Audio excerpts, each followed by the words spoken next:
In an ordinary school in Paris, we meet a young man named Sid. He is with his friend Pierre, who catches him watching a group of girls. We understand that Sid likes one of them, Andy, the new girl in their class, and he really wants to impress her. Sid tries to do a trick on his skateboard. Even though he does the trick correctly and jumps at the right time, he still crashes into a trash bin. Andy finds the situation amusing and goes to return the skateboard to him. Sid stands up and offers to take her to show her the city.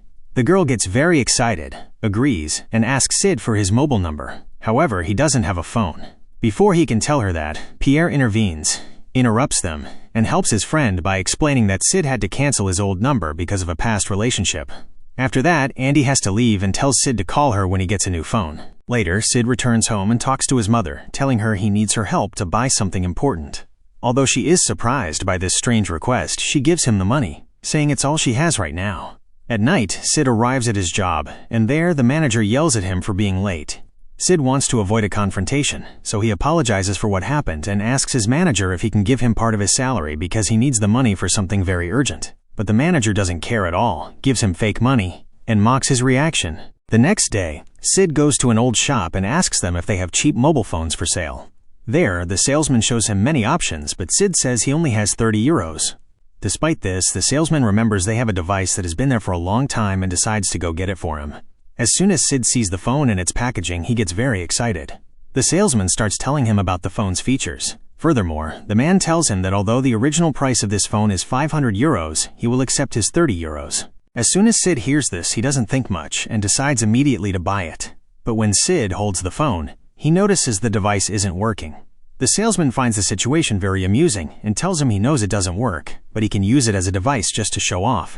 When Sid holds the phone, it suddenly rings, and he is shocked. When the salesman discovers the phone is still working, he tries to take it from the boy, but Sid is faster and escapes from the shop. After a while, Sid meets Pierre at school. After he sees Andy, he grabs his phone and walks towards her, confident that this time he will get her number. Then the boy approaches them and tells her he got a new phone so they can talk to each other. But when the girls see the phone looks strange, they mock him. They take Andy and leave, making fun of his financial situation. Pierre wants to comfort his friend, so he explains to him that these girls are basically nobodies and just money dogs, nothing more. After that, the young men go to the classroom to attend their lesson. While they are in the lab, Virgil and the group of bullies with him start to mock Sid and his friend. They even start a fight in the middle of the lab. The teacher appears immediately to settle the problem and starts explaining, but the boys keep annoying her throughout the class. Andy and her friends laugh at everything happening. At that moment, the phone turns on by itself and starts calling a number.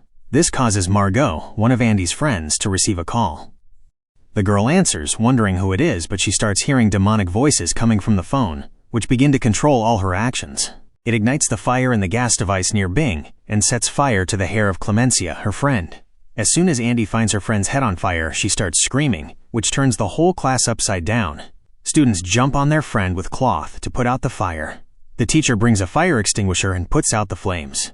After that, the school principal talks to Margot, accompanied by an investigator who discovers that the number that called her phone is a private number. This confirms that information about the number is difficult to reach.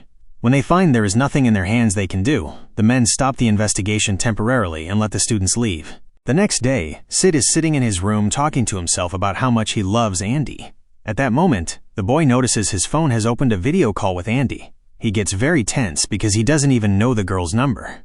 Although she heard what he was saying, she acts very normally and calmly. Sid decides to offer that they go out together. After that, the boy starts to feel even more embarrassed and ends the call. He explores the other capabilities in the phone. Thus, Sid discovers the phone called Margot the previous day and starts thinking about why this is happening. Later, during class time, Margot tries to apologize to her friend for what happened, but the girl refuses to forgive her and continues to ignore her. After that, Sid and Pierre are talking about the mysterious calls. Suddenly, the teacher hits one of the boys with chalk because he gets annoyed when he finds them talking during the explanation. Then, the teacher tells Sid to answer a question. At that moment, the demonic phone displays the result for him on the screen. Sid doesn't think twice and answers the question. The teacher is convinced he looked at his phone to cheat, and therefore decides to throw his phone out the window. As soon as the class ends, Sid goes to get the phone that was thrown, and is surprised to find that the phone doesn't have a single scratch. At night, the same teacher is sitting correcting exams in the classroom. Suddenly, he receives a call from the demonic phone, which puts him into a state of hypnosis. The next morning, Sid wakes up to a 3D hologram of a birthday cake coming out of his phone. He gets very excited and blows on the cake to put out the candles, very happy with this feature in his phone. After a while, the boy goes to visit Pierre at his house, and the two go to school together. While walking, they discuss the special powers in the demonic phone and decide to ask it for help when dealing with the teacher. This is because Sid doesn't want to spend his birthday in detention. Seconds later, the phone calls the school secretary and uses technology to change Sid's voice to Mr. Marcel's voice to tell the secretary to change the canteen food and choose food that tastes good. When Sid realizes his phone has turned out to be a magical tool, he gets very excited and walks through the town. As they walk, they pass in front of a travel agency. Sid is curious to see what else his phone can do. He goes to the skateboard shop to take revenge on the salesman who treated them badly. He uses the phone's power to affect the man, making him imitate animals and throw himself at everything. After that, Sid and Pierre leave the place carrying many bags and understand that from now on, they can do everything they want. At the same time, one of the cleaning workers at the school enters the teacher's room. There, she finds the teacher sitting on the floor with a lot of chalk in his mouth. The woman is terrified and calls for Marcel. Suddenly, she finds him blowing out a lot of chalk from his mouth. She is very terrified when she sees this. At night, the boys go out to a nightclub and continue their revenge plans against everyone who treated them badly before. But at that moment, Pierre asks his friend to lend him the phone because he needs help with something at home. Sid doesn't like the idea but doesn't want to upset his friend.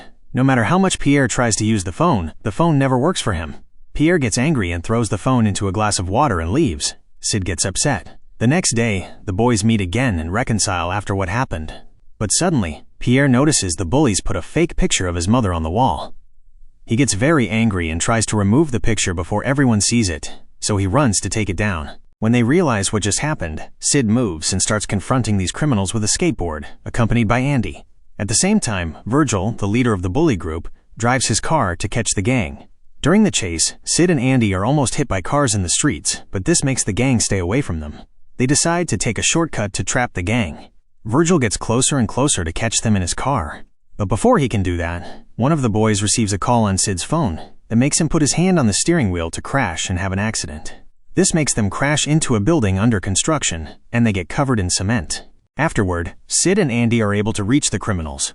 After defeating them, the girl starts hitting one of them. Here, the police finally arrive and try to settle the matter, running towards them to stop the fight. Sid tells them these two are thieves. Then the men try to escape, and they find the officers chasing them. The gang leader decides to leave the youth who were able to return Andy's device. The next day, Pierre tries to convince his friend to get rid of the phone, saying this device is claiming more and more victims. But Sid isn't interested in all that and decides to keep the amazing phone. He calls his history teacher and uses the magic phone's power to hypnotize him to get the exam answers from him. This naturally impresses Pierre. As they walk, the boys are caught by Virgil and other youths after they overheard them. They want to know the exam answers Sid got from the teacher. Virgil forces him to speak, and Clemencia helps him, telling him she wants Andy to tell her the answers. After that, the youths leave. We later see the students taking the exam and notice the teacher is wearing embarrassing clothes because of the hypnosis Sid performed on him. At the end of the day, Sid and Andy sit talking to each other in the garden. They get closer over time. Andy is very excited about their closeness and offers that they go watch a movie together. He is very happy and agrees immediately without much thought. While preparing for the date, he decides to remove his dental braces to feel more confident. After a while, Pierre shows up at his friend's house and reminds him they had agreed to attend their favorite band's concert together. But Sid tells him he won't be able to go because he has a date with Andy. When Pierre hears this, he breaks down and says he doesn't recognize his friend anymore because Sid has never treated him this way. Despite all these accusations, Sid is firm in his decisions and tells him they were always different from each other. Pierre responds by saying his family has many problems, just like his friends, and that was one of the reasons they always supported each other in the midst of the difficulties they faced. Afterward, the boy leaves. Although Sid is upset because of the problem between them, he continues preparing for his date. Before leaving, he goes to talk to his mother, who tells him she got a bonus from work because of her loyalty and effort. Sid is very excited about the news and says goodbye to his mother. His mother wishes for her son to have a nice time with Andy. As he goes down the stairs, he meets the boy his mother looks after when his parents are away. When the boy grabs his jacket and begs him to play with him, Sid yells at him because his hand has chocolate on it. He gets very angry and tells him to leave him alone. At that moment, Sid's mother asks him if his manager agreed to let him take a vacation. Sid says he doesn't care, and that if he refused, it's better if he disappears entirely. What he doesn't realize is that his phone hears this request. We see on the other side the manager receiving a call in the restaurant. As soon as he answers the call, the chef enters a state of hypnosis. He goes to the kitchen and puts many layers and ingredients on himself. Then he walks towards the hot oil and puts his head in it. Everyone screams in horror when they see this. Then the man falls to the floor and dies. After that, Sid goes to Andy's house and is very happy when he discovers Andy is the daughter of Mike Pult, one of the most famous skateboarders in the world. Sid and Andy go to the cinema in a sports car that Sid bought with the help of his phone. While driving the car, the youths pass by Virgil's car and discover it's the car stolen from his father. Then, the youths get angry and decide to chase them. At the cinema, Sid and Andy are sitting watching a horror movie. But at that moment, the boy realizes he forgot his phone in the car. He runs immediately to the car to get the phone, but he is attacked by Virgil and his friends who take the car. Sid is tied up and thrown on the ground. After a while, the boy returns to Andy at the cinema and tells her everything that happened. He confesses he was trying to look like a rich boy with money to impress her. But Andy tells him she was never interested in that kind of thing and shows him she still wants to finish her date with him. So they continue watching the movie. Sid tries not to worry about not having his phone. In the next scene, we see Virgil and the rest celebrating with the car they got back. At that moment, Franklin, one of the boys, notices Sid forgot his phone, which rings. He decides to answer the call, but this puts all their lives in danger. This is a form of hypnosis to control the youth's minds. Immediately, it makes him jump out of the car. Thus, Franklin falls in the middle of the road, and before he can get up to walk, he is hit by the car and dies instantly. When we return to Sid and Andy, we see them coming out of the movie after it ends. But before they can leave, they find two officers who interrupt them and take them to the station. When Virgil returns to meet Sid and David again, as soon as they see him, they get very angry and accuse him of being responsible for all the mess that happened. The police try to settle the matter before it escalates, so they decide to let the bullying youths go. The officer starts questioning Sid and Andy about the stolen car. Furthermore, the man asks him how he was controlling all these people. But before he hears his testimony, the officer receives a call from the phone on the desk. When he answers, he enters a state of hypnosis like the others, and even tears up the investigation paper. Immediately after, he lets the youths leave. As they walk towards the door, Sid hears the officers around them talking about the accident that happened in the restaurant with his manager. When he realizes the phone has killed many people in his life, he starts to get scared. He decides to say goodbye to Andy and tries to solve this problem immediately. He runs through the streets, terrified, wanting to put an end to this chaos. He tries to destroy the phone, but nothing works. Then he gets another idea and goes to throw the phone into a well 160 meters deep. The next day, Andy waits until her parents leave for their trip and goes down to the basement to meet her friends to investigate what is happening. They gather all the information they have and realize the phone might be doing all this on its own, and Sid might just be a prisoner of its power. On the other side, Sid gets a visit from a group of workers who tell him they found his phone that he lost yesterday. Although he doesn't want the phone to stay with him after it destroyed his life, he also doesn't want to endanger these men's lives. So he takes the phone from them and leaves. After a while, Pierre comes, and Sid is relieved to find his friend is no longer angry with him, because he realizes the real corruption behind everything happening is the phone. At that moment, the phone rings. The youths try to find a way to destroy the phone. They decide to prepare to answer it. Then Sid asks Pierre to break the phone with a vase if he starts acting strangely. No matter how much he tries to convince the demonic phone that he no longer wants to live this way, the evil entity inside the phone refuses to leave him and tells him it will love him if he has no one else to love. After the call ends, Sid doesn't feel any difference, but Pierre gets nervous and hits his friend, who falls to the ground. At the same time, the phone in Andy's house rings. Clemencia is the one who answers it, and then she suddenly falls to the floor. Everyone is startled and runs to her, but she turns out to be just playing a prank on them. She tells them the call is from her friend's mother, asking her to take the pot off the stove. After a while, the youths gather in the kitchen to continue talking. But at that moment, Margot receives a call from her mother, but the problem is it's a fake call coming from the demonic phone. After Margot gives her phone to Virgil, she starts taking knives out of the drawers and immediately stabs herself. This scene terrifies everyone, but despite the pain, Margot continues stabbing herself until she falls to the floor and dies before her friend's eyes. Immediately after, Virgil takes the pot from the stove and pours it on Clemencia, who is killed because of the high temperature that turns her into a resin statue. In the middle of all this, David hits Virgil with a popcorn machine while he is terrified. He keeps hitting him many times until he kills him. Andy, after seeing this horrific scene, is completely shocked. After that, her phone rings. But before she can reach it, her dog takes it and runs. He too gets possessed and tries to attack them. At that time, David tries to defend his friend and approaches the dog, but he can't face it. Then she gets terrified and runs to the upper floor, hiding there to avoid the dog's attack. After a while, Sid and Pierre arrive at her house. There, she is attacked by her mother. To save her, the boys hit the woman with their skateboards. Then they move towards the heaviest device in the house to try to break the phone with it. At that time, the bullying youths interrupt them. Sid tries to face them while Pierre and Andy finish off the phone. But Andy and Pierre face a problem and don't know how to operate the device. While they try to guess the password, Sid on the other side is facing the youths and trying to protect them before they hurt themselves, because the demonic phone is affecting them. One of them grabs an electric saw to attack him. After many attempts, the two are able to operate the device.